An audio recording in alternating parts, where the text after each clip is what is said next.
semuanya. Assalamualaikum warahmatullahi wabarakatuh. Saya Bima Aryo dari SMA Negeri 8 Tambun Selatan akan membawakan rencana aksi 3 PPG dalam jabatan 2022 bersama siswa-siswi 11 IPA 4 SMA Negeri 8 Tambun Selatan. Tepuk tangan.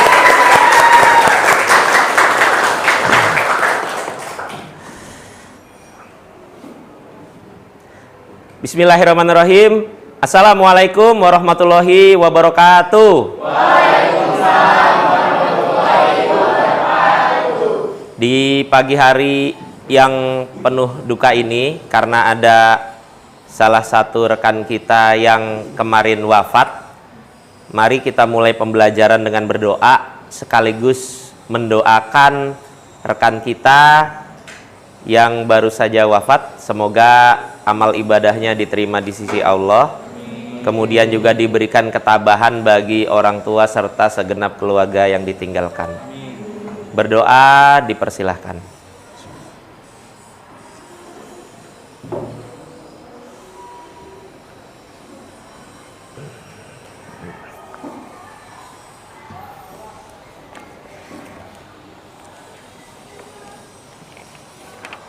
Kita cek kehadiran dulu ya.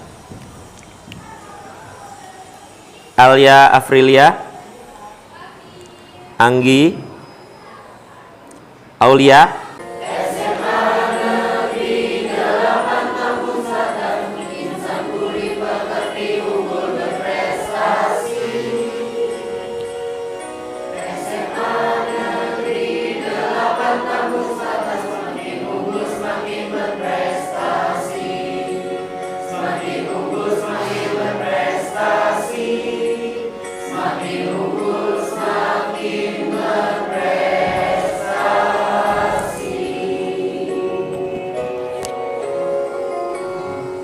Ya, tepuk tangan untuk kita semua. Silahkan duduk kembali. Silahkan kalian juga bisa buka buku tulisnya. Ya, kemudian perhatikan soal di depan. Ya, Bapak berikan waktu sekitar 2 menit untuk mengerjakan 5 soal berikut ini ya. Silahkan dimulai. Kalau kita belajar sistem reproduksi, kira-kira yang dipelajari apa? Tentang kelahiran dan terus Kelahiran. Ya. Terus bahayanya itu penularan penyakit. penularan penyakit. Ya. Ya, sip. Kalau belajar sistem reproduksi, kira-kira yang dipelajari apa ya? Tentang sistem reproduksi pria dan wanita, tentang kayak organ-organ di dalamnya itu ada apa aja gitu. Nah, organ-organ. Penasaran organ-organnya? Penasaran? Apa udah tahu? Belum tahu. Belum tahu. Ya. Siapa yang udah tahu organ sistem reproduksi? Tujuan pembelajaran kita pada hari ini adalah melalui kegiatan pembelajaran. Nah, kita akan belajar dengan model yang beda, dengan model yang baru, namanya problem based learning. Adalah pembelajaran berbasis masalah. Kita akan menggali masalah terkait sistem reproduksi yang harapannya kalian dapat mengidentifikasi struktur dan fungsi organ reproduksi. Jadi tahu bentuk, struktur, dan organnya seperti apa. Taunya dari siapa? Dari pembelajaran. Bukan tahu dari nyari-nyari, penasaran gitu ya. Nah, kemudian dapat menganalisis kelainan atau gangguan pada sistem reproduksi manusia yang tepat, dengan tepat. Dan diharapkan setelah pembelajaran ini kita juga bisa membuat podcast yang melibatkan tenaga kesehatan atau nakes ya. Nah, selanjutnya bersama para pakar untuk menyajikan analisis tentang dampak pergaulan bebas, penyakit dan kelainan pada struktur dan fungsi organ reproduksi yang menyebabkan gangguan sistem reproduksi manusia sehingga dapat membangun sikap religius, menumbuhkan perilaku disiplin, jujur, aktif, responsif, santun, dan bertanggung jawab serta bekerja sama. Nah, jadi banyak hal-hal yang kita harapkan. Nah, jadi ini biasanya pada anak-anak atau pada yang belum khitan ya, belum sunat. Kalau yang ini sudah disunat, ya. Nah, pernah dulu ketika disunat itu adalah bagian kulit ini, ya, yang bagian kulit tambahan ini dipotong, ya. Kulit ini namanya apa? Ada yang tahu? Nah, dulu belajar kan dari SD ya.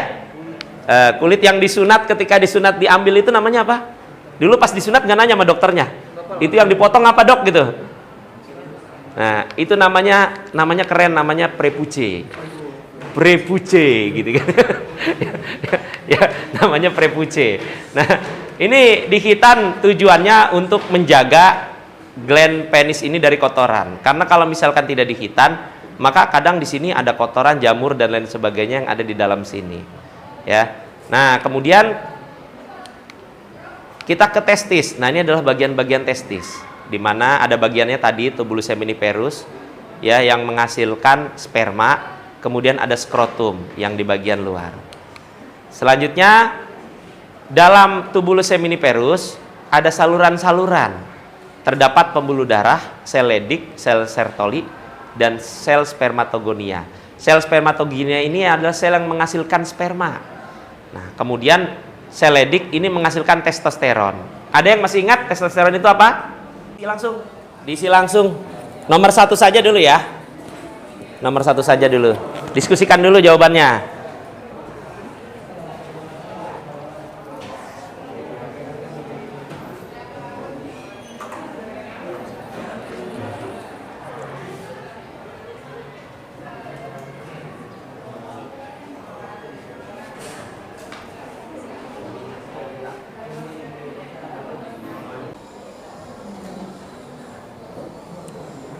Mengakses website ya. Nah, di website ini terdapat beragam sumber literasi ya, tujuan pembelajaran. Kemudian juga terdapat video pembelajaran, terdapat PowerPoint materi. Nah, kemudian juga terdapat literasi jurnal. Nah, di sini ada lembar kerja yang tadi kalian kerjakan. Nah, di lembar kerja tersebut pada halaman terakhir kalian akan ditugaskan untuk membuat kelompok. Nah, jadi kita akan membagi dalam 5 kelompok. Ini alhamdulillah sudah terbagi ya. Nah, di 5 kelompok ini nanti masing-masing akan diberikan tugas untuk menganalisis. Yang pertama, kelompok 1 yang dianalisis adalah bahaya rokok ya bagi kesehatan reproduksi pria maupun wanita. Silahkan analisis, lakukan analisis. Ya, kemudian yang kelompok 2, faktor penyebab gangguan menstruasi. Nah, silahkan dianalisis. Kemudian yang kelompok 3, penyebab pasangan suami istri sulit memperoleh keturunan atau mandul. Nah, kemudian yang keempat, kelompok 4, resiko penularan penyakit infeksi saluran reproduksi. Yang kelima adalah penyebab kelahiran berlangsung secara normal dan sesar. Nah, silakan sekarang lakukan diskusi dan persiapan presentasi. Ya, kemarin sudah Bapak tugaskan untuk mendiskusikan, untuk membuat PowerPoint. Nah, silahkan saat ini diskusi kembali. Siapa pembagian tugas, siapa yang melakukan presentasi, kan ya? Ya. Selanjutnya, ya ini sudah siap presentasinya tentang faktor penyebab gangguan menstruasi pada wanita. Nah, apa sih menstruasi yang menyebabkan gangguannya? Ini biasanya mah stres, Pak. Stres mikirin tugas sekolah gitu ya. Terus apa lagi? Itu Usia. berat badan. Oh, kalau gemuk juga? Iya. Oh, untung saya bukan wanita.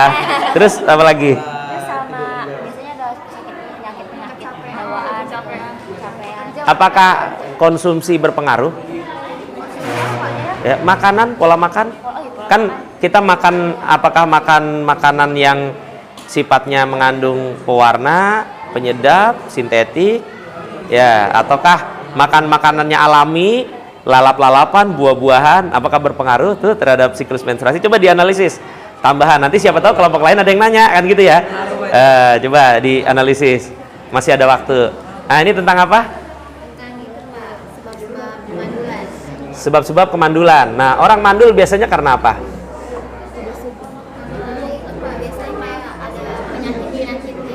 Ada penyakitnya.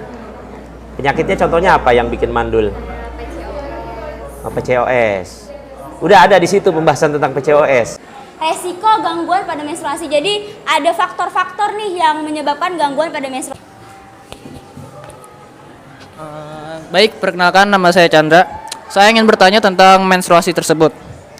Sebagian orang mengatakan apabila seseorang yang terus-terusan mengonsumsi es batu atau minuman yang beres, itu dapat membuat aliran darah menstruasi itu dapat membeku. Jelaskan apabila pernyataan tersebut benar, dan apakah darah menstruasi tersebut dapat berubah berwarna-warna atau terus berwarna merah? Jika iya, kenapa, dan jika tidak, mengapa? Jadi Baik, terima kasih. kasih tepuk tangan, pertanyaannya luar biasa. Enggak, di sana ada duren. Makan cumi campur nasi. Untuk Pak Bima yang keren, izinkan kami memulai presentasi. Kecacatan pada janin. Semua ini membuat sperma lebih sulit untuk membuahi sel telur. Yang kedua itu merusak penis. Merokok juga bisa menyebabkan pengerasan arteri. Perubahan fisiologis ini mengakibatkan arteri penis menyempit dan tersumbat hingga terjadi kerusakan permanen pada mekanisme ereksi. Kemandulan itu kondisi di mana pasangan suami istri tidak bisa memiliki anak meski aktif berhubungan intim. Bayi sungsang itu adalah kondisi ketika posisi kepala bayi dalam rahim berada di atas dan bokong atau kaki berada di bawah pada usia kehamilan dari 35 minggu. Silahkan ditutup bukunya. Sekarang kita akan menyimpulkan. Ya, silahkan menyimpulkan dari hasil diskusi kita pada masalah yang kita bahas. Dari kelompok 1 tadi, bahwa rokok berbahaya bagi sistem reproduksi. Bagi pria, apa saja bahaya rokok? Menyebabkan Infertilitas, kemandulan. 2, merusak penis. 3, menyebabkan disfungsi ereksi. 4, mengurangi kadar hormon testosteron.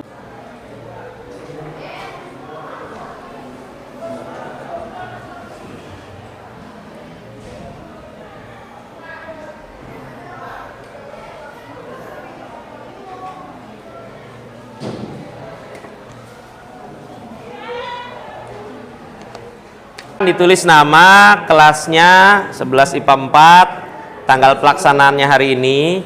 Kemudian silahkan kalian lakukan refleksi. Pertama, bagaimana pembelajaran yang kalian lalui hari ini? Kesulitannya di bagian mana?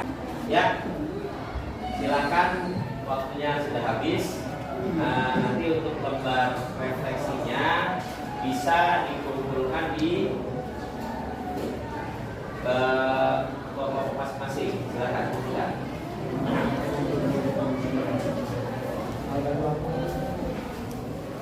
Jangan lupa tugas kita pertemuan berikutnya adalah mengumpulkan LKPD yang ditugaskan untuk dikerjakan bersama kelompok. Ya, yang pada pertemuan selanjutnya akan kita bahas lebih jauh kaitannya tentang sistem reproduksi pada manusia. Sekian perjumpaan kita pada hari ini.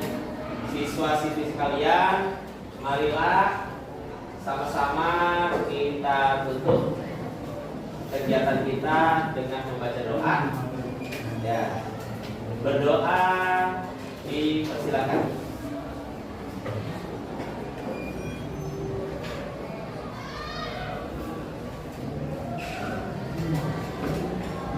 Berdoa selesai. Sekian dari Bapak. Assalamualaikum warahmatullahi wabarakatuh. Kita diambil lagi. SMA Negeri 8